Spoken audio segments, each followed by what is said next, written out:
With just 37 days to go before the election, two key seats Labour definitely need to win are Swindon North and Swindon South. And today, Ed Balls and Chuka Umunna are coming here to Swindon to try and show that they are right to lead this country. Yeah, we would like to know what they would do for small businesses, if they could offer any tax relief, where they'd get that from without taking it from other businesses, because they're all trying to make money. It's not fair to take it from one person and give it to another. Yeah, and what they're planning on doing in the long term, really, not just the short term. And what could a future government do for you, your business, to make it better? Tax relief for small businesses would be really helpful. Any sort of enterpriseship ideas, so bursaries for young workers that we could get, because obviously we have to pay our workers the minimum wage still, even though we don't earn as much as the large employers. The business community have been very clear with us that it's important that we get the public sector finances back into balance.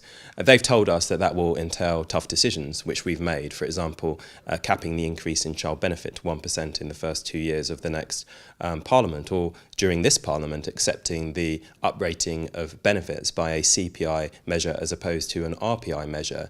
But the business community can't ask us to make those tough decisions and expect policy that affects them to be exempt from those tough decisions. And when finances are tight, there's a decision to be made about where best to direct resource, and we thought it was better to help 1.5 million small business premises with the money that we had available than to go ahead with a further cut in corporation tax from 21 to 20 pence, which will help under 90,000 businesses. What we've got to do as government is set out a position which we think will work well for most businesses, but also help to make our economy stronger for the future. And we are going to make different choices from the Conservatives. So we are saying that we don't think another cut in the large corporation tax rate is the best way to use money, when instead we can use that money to give £400 business rate tax cut to 6,000 businesses in Swindon. It's a different choice. So if you're a large company, you're not going to benefit on business rates. You might prefer the large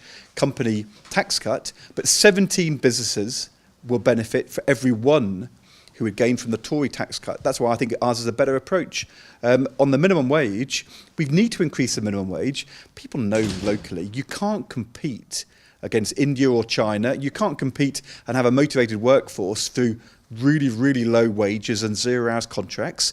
If you are a company using 0 hours contracts in what I would call an exploitative way, you're not going to like a Labour government. But most businesses aren't in Swindon doing that. Most businesses in Swindon know the minimum wage is a good thing, and sensibly increasing it in a way which doesn't cost jobs, advised by the Low Pay Commission, that is a better way forward.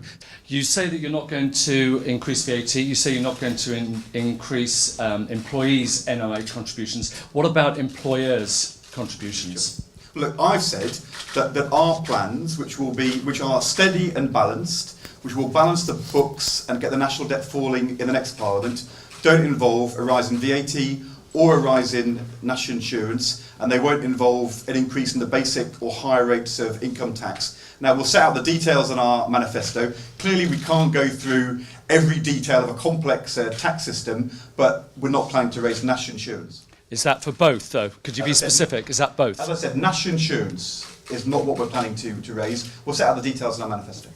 And when the Labour Party were in government last time, before 2010, what were your feelings towards them then? Well, it sounded quite good to begin with, when they gave their speech and all their budgets, but it didn't work. We haven't had anything from them, or, well, just nothing really. Haven't done anything, doesn't seem. Well, as Ed Balls leaves Swindon, the question is, will he have made a difference to Swindon voters on May the 7th? This is Alistair Greener for Swindonweb TV.